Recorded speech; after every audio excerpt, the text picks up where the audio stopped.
what have you done? They're going to want to see your previous interviews. They're going to want to listen to your podcast appearances.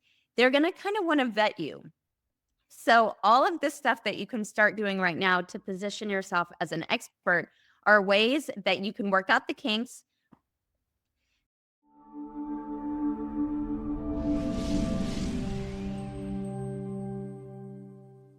There will come a time when you will have done enough of those that you can start to approach the top 100 podcasts or the top 50 podcasts or the top 20 podcasts. Once you start getting into the upper echelon, they're going to want to see ways that you can start to build that expert resume and ways that essentially you're going to start building your portfolio, that as you move up the food chain, you're going to be able to submit for consideration. Obviously, in order to do that, I had to submit other podcasts I've done. I had to submit other interviews that I've done, and they had to see me on video, and they had to hear my audio, and they had to see me speak in order to vet me and determine that I was of the caliber that they are looking for their podcast. So that's kind of how I want you to frame it, particularly in these early stages. Look at it as starting to position yourself as an expert so that you're going to be able to leverage it down the road. So in the same vein, do Facebook Lives, do them jointly. So just grab people in your network, grab followers on your page, grab people that you've coached or worked with in any kind of capacity, and have a discussion or interview each other. Not only is it a great way to reach more audiences and thereby increase your visibility and generate some engagement and increase your following, but again, it's going to position yourself as an expert to your audience and to the audience of the person that you're sharing your stage with and that you're interviewing or having the discussion. And again, it's going to give you even more footage that then you're going to be able to submit to the higher echelons. Super important to constantly post relevant, value-packed content on your platforms. And the keywords there are relevant and value-packed.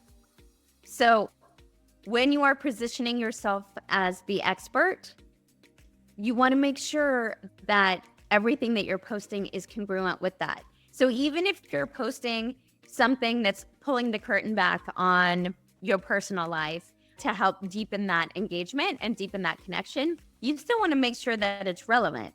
So if you're positioning yourself as the expert, you do not want to post something on how fun it is to get drunk, for example. That undermines positioning yourself as the expert.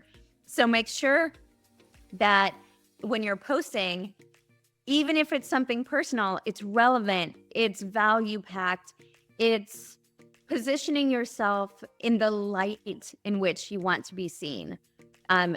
Again, going back to your credibility, your authenticity, your transparency, your congruency, to remaining aligned in your values, your voice, your mission, your purpose.